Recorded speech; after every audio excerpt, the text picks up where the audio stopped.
Knock, knock. Who's there? The Washington Nationals made a move. The Washington Nationals made a move. Who? Yes, guys, you heard that right. The Washington Nationals made a move on a former first-round pick, and in particular, a former first-round pick from the lovely New York Mets. Your guys, the Washington Nationals, they had a little steal there. They may have gotten someone that could help, but it also could be a little lopsided. We're going to get into that. But then also, I want to talk about two guys that it will need to prove themselves heading into the 2023 season, because this is the year. But then also, I want to talk a little bit about the draft, as I have my eyes set on one guy. I'm going to tell you guys about who that is right after this. You are Locked On Nationals, your daily Washington Nationals podcast, part of the Locked On Podcast Network, your team every day.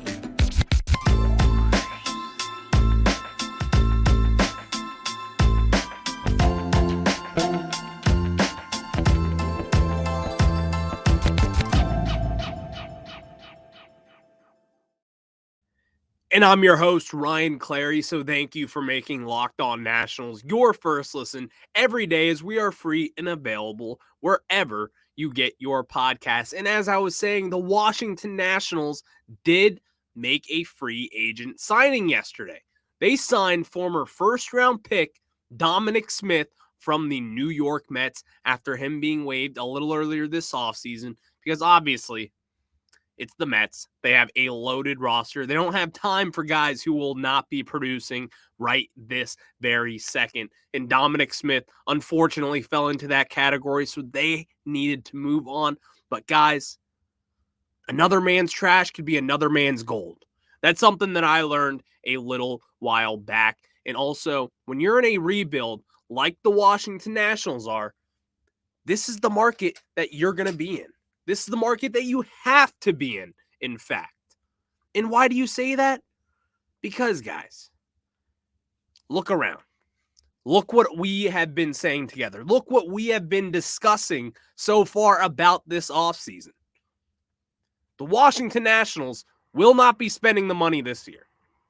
They're not.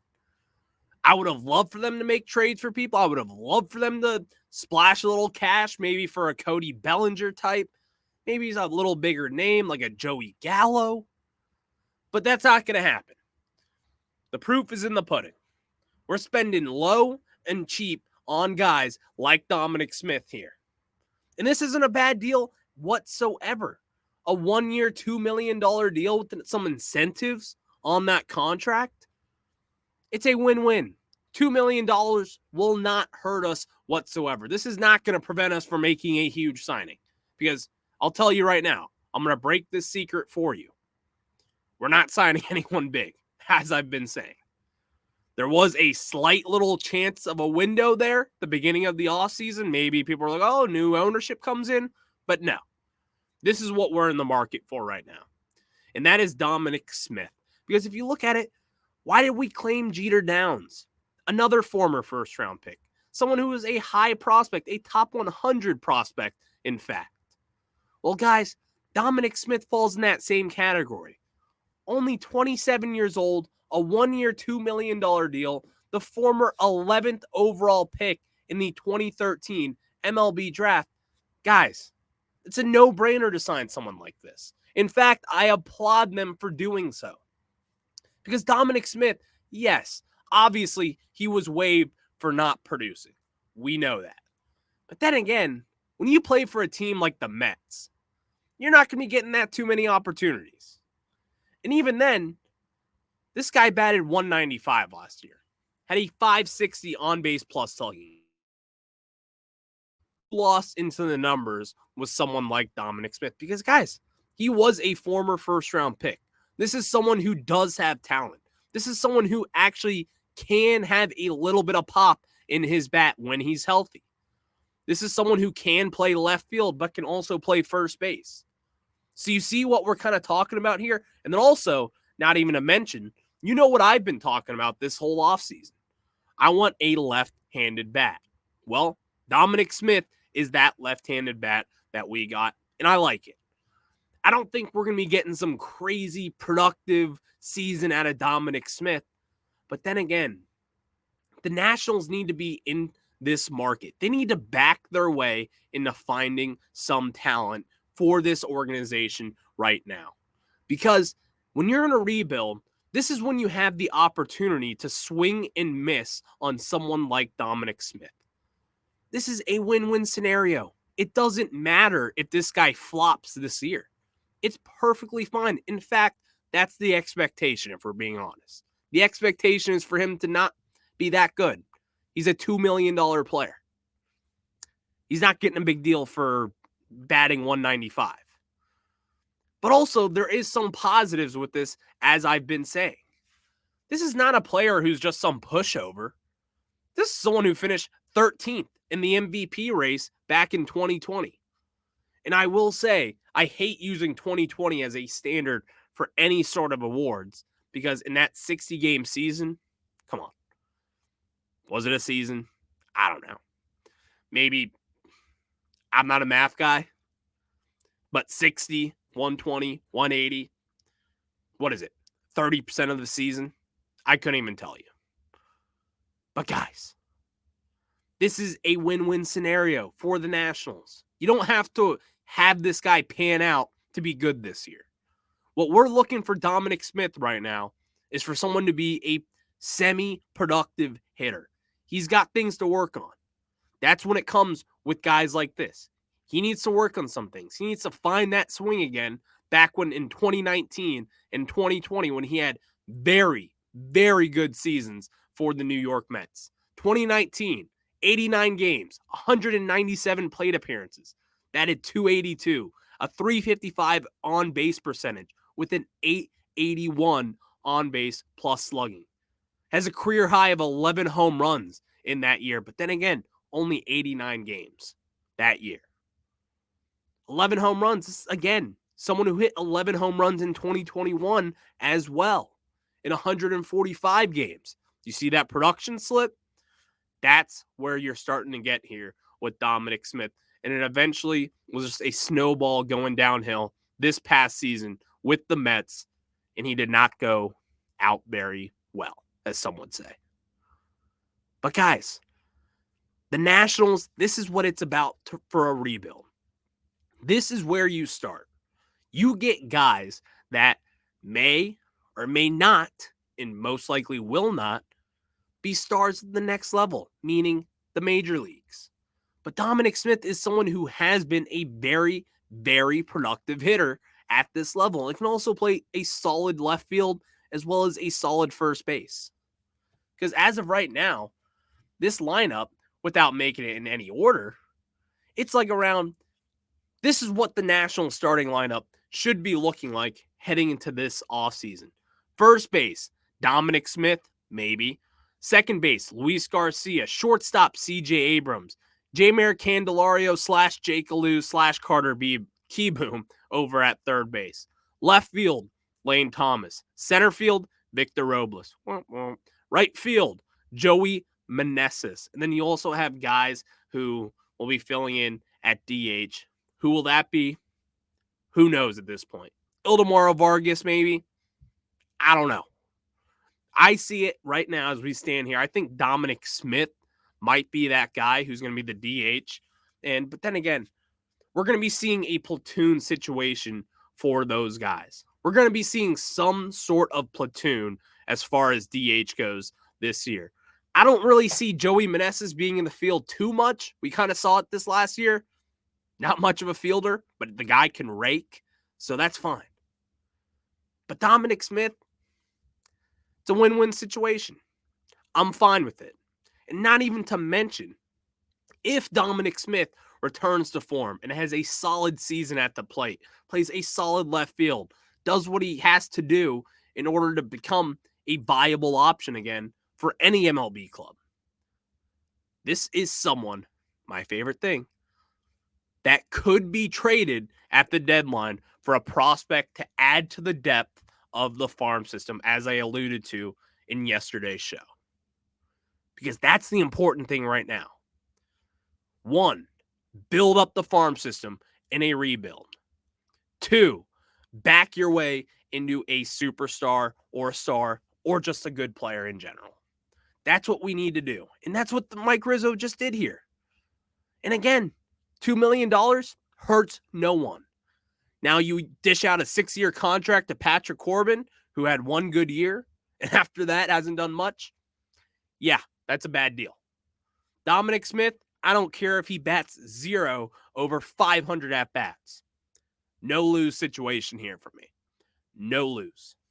So this is one of the moves that I applaud from this offseason. And again, we need this to happen. Another man's trash could be another man's gold. That's the way I'm looking at it when it comes to Dominic Smith. But before I get into two players that I really need to see step up this year, because the time has come for Keibert Ruiz and Josiah Gray. I'm going to tell you why I think that. But before, I'm going to tell you about my friends at BetOnline. BetOnline.net is your number one source for sports betting info, stats, news, and analysis. Get the latest odds and trends for every professional and amateur league out there. From pro football to college bowl season to basketball and, of course, college basketball. We've got it all on BetOnline. Here's what I do. I look up all the stats, all the info, and all the analysis that I can get from BetOnline. And why do I do that? Because I'm not a great bettor. Most likely, you guys probably aren't either. Vegas, they know something. They're smart. So find betonline.net because those guys are the experts that I trust. They're always the fastest and easiest way to get your betting info. And you can head to the website today or use your mobile device to learn more. BetOnline, where the game starts.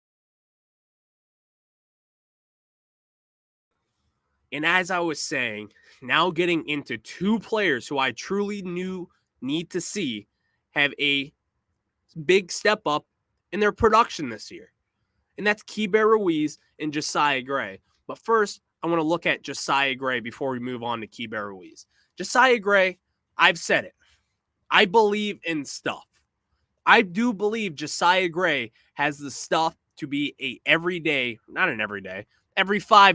major league starting caliber pitcher. I believe that. But then again, you also have to take the good with the bad. The good, he's got nasty stuff. That's what I was saying when I say I believe in stuff. I can see it. I see the breaking pitch. I see the fastball. I see the energy that he brings. I see the way that the team rallies around him. I do believe in that. And plus, I think Josiah Gray is going to work at his craft. You've already seen the videos coming out this offseason. And then again, that's every professional athlete. I get it. In the offseason, they're going to be working. But what I need to see from Josiah Gray this year is a step up in a way that he didn't do this past offseason. For example, in 2022, last year, because it's 2023 now, he led the MLB in home runs given up, led the National League in walks. That's not a good combo. Yes, he did have some moments of brilliance. And I truly believe if he were to cut down the home runs, then his season wouldn't have been as bad. Because, in fact, that was his main issue. Because he led the MLB in home runs, and it wasn't even close. 38 home runs in 148 innings in 28 starts. That's well over a home run per start from Josiah Gray. We're going to need to see that cut down. Walks as well, giving runners free bases. That's just not good. 1, it's going to ride up your pitch count. 2, someone's on base. You know what a walk is. I don't need to explain it. I don't need to explain what a home run is. But what I do need to say is we need to see that cut down by some point. And what I truly want to see Josiah Gray do this year to take that next step up, I want him to believe in his stuff. Throw that slider. Throw the breaking ball. Be confident with your fastball because that's something that we saw a lot this year. Once he gave up that home run in his start, it kind of just went downhill from there. You saw him in the back half of the second season where he would give up that home run and then he'd come back and he'd kind of shut it down. So I kind of want to see that back half of the year, Josiah Gray going into 2023 this year, and truly just making that difference to where I think he could be a solid starter moving forward and a great option for the Nationals. I don't think he's going to be an ace. Honestly, I don't. But what I do see him as, a solid 3 starter in a good rotation. I can see that. And I would like to see him take that next step doing that this year. Because he's got the stuff. I'll say it again. I believe in his stuff. And you should as well. You see it. You see the way the players rally around him. People want to see him succeed. You and I, we want to see him succeed, right? Yes, we do. So that's why I truly think, Josiah Gray, this is the year to kind of prove yourself. You're going into year 3 in the pros. Year 2 as a full-time pro. We need to see it. What is it? Because this is the year where you start to really make an opinion about a major leaguer. So that's why I need to see it now from Josiah Gray. Now moving on to Keibert Ruiz. Keibert Ruiz, I truly think right now, as we stand here today, is one of the better defensive catchers in the National League. And I say that, you're like, well, Wilson Contreras is still here. He's a great defensive catcher. I'm not saying Keibert is the best. But we saw it from this past year, the way that he could throw guys out. And yes, guys were running on him. But then again, you saw it. You saw the flashes behind the plate. You saw how the way he commanded the mound out there. That is a big deal when it comes to pitching. I point to this a lot. A catcher and a pitcher's relationship is as important as anything else when it comes to pitching. Because one, when you're Patrick Corbin and you're going to be throwing a slider in the dirt, you got to trust your guy back there to be able to make that block every single time. 2019, why was Yan Gomes the catcher for Patrick Corbin every time? Because he trusted Yan Gomes. And I use that example because we saw it. Obviously, he preferred Yan Gomes over Kurt Suzuki. I don't know why, but that's just the way it was because he was comfortable with it.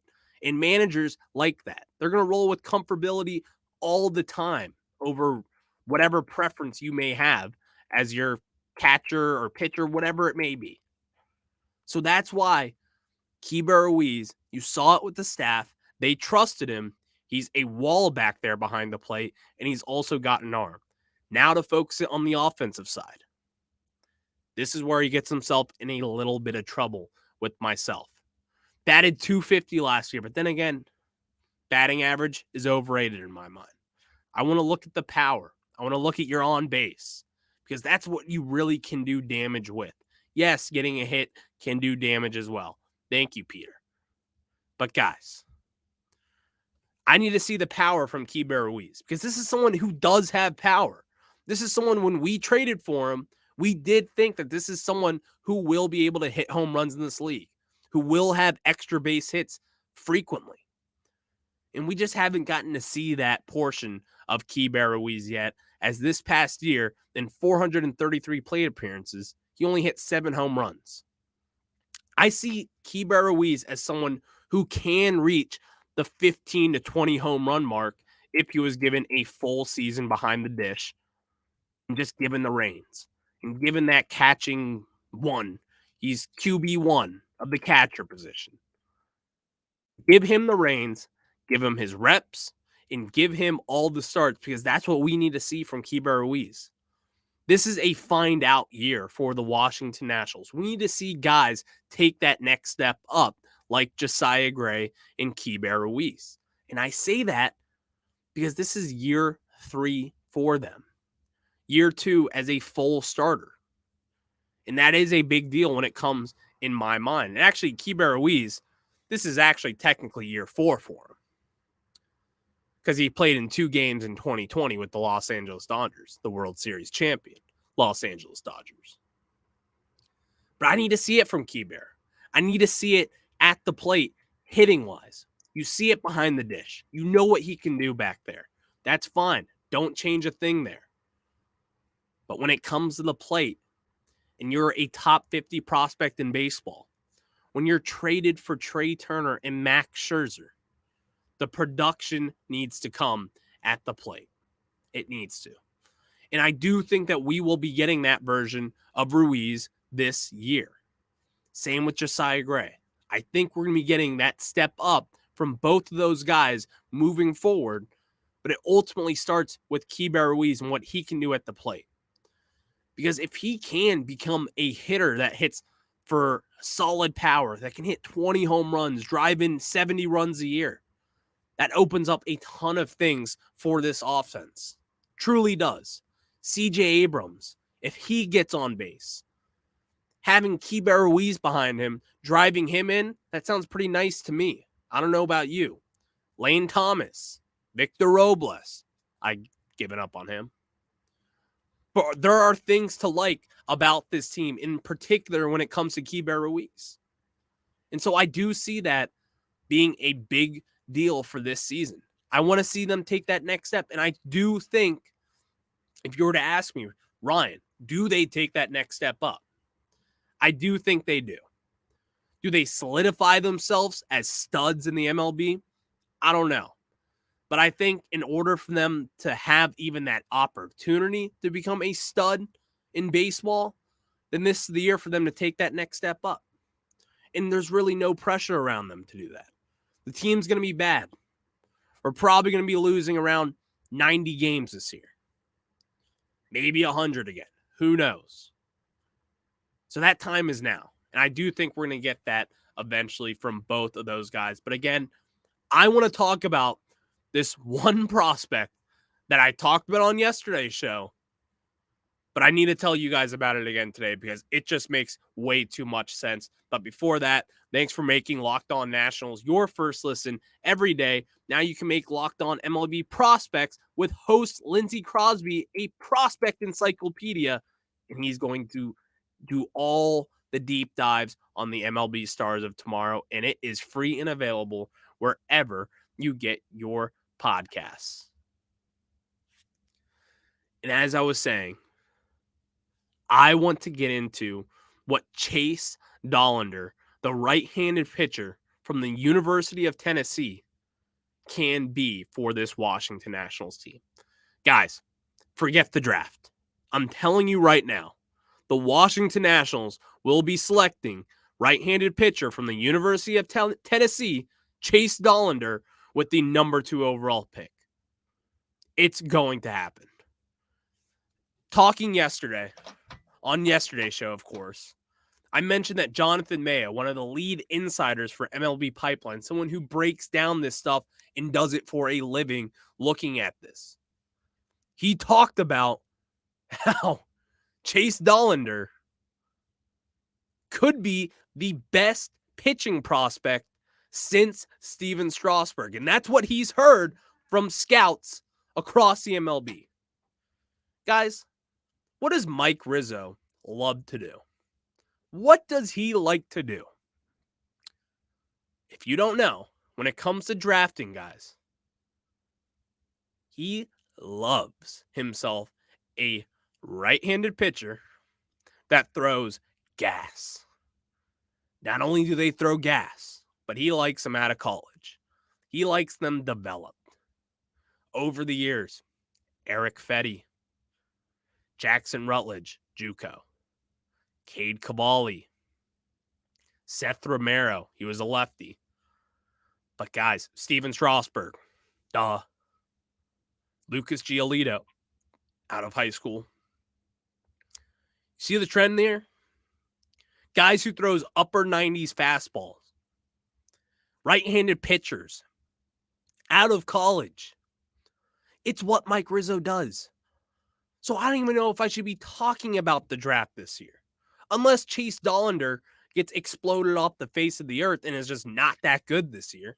Which scouts seem very unlikely to do that because he was the SEC Pitcher of the Year this past year for the University of Tennessee. I mean, this is the pick. It's a no-brainer. And really, there's no analytical insight for this. This is just me as a Nationals fan talking to a Nationals fan right now. And don't you just see it already? The big 6'5" right-handed arm from the University of Tennessee in Knoxville, Tennessee. Putting on that curly W hat and taking a picture there, I see it. It's going to happen too. I'm preparing you for it and also myself for it. Because I look at it and it just makes so much sense in the world. You're like, well, why are we even doing the draft then? We already know this guy is going to be here. We already know what's going to happen. The only reason to where he wouldn't end up with the Washington Nationals is if the Pittsburgh Pirates took him at number 1 overall, which is very likely. But then again, there's also another top prospect, Dylan Cruz from LSU, who's an outfielder who they say is the next big thing. 1 and 2 is going to be Dylan Cruz and Chase Dollander. And I talk about this today because, one, seeing what Jonathan Mayo said about him the other day, comparing him to Strasburg, just made a big light bulb go off in my head and being like, well, why are we doing the draft? The Nationals know who we're going to get if Dollander's there. Mike Rizzo, the second that clock starts, the pick will be in, and it's going to be Chase Dollander headed to the Washington Nationals. Don't bother looking at mock drafts, guys, because that's who you're going to see there. That's who you will see. It's going to happen. I'm preparing you right now for it.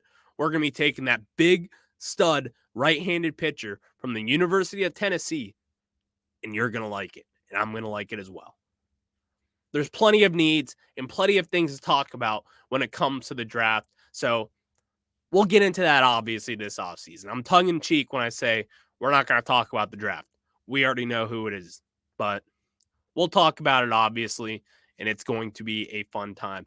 Thanks for making Locked On Nationals your first listen every day. Now make your second listen Locked On MLB podcast. Host Lindsey Crosby is a prospect encyclopedia, and he's going deep on the MLB stars of tomorrow. It's free and available wherever you get your podcast. And guys, I don't know if you may or may not be familiar with Lindsey Crosby, but we did a crossover about 2-3 weeks ago, kind of doing a deep dive into the Washington Nationals farm system. And I truly advise you to go check that out, because this is not me just endorsing a friend and a coworker. I truly mean this.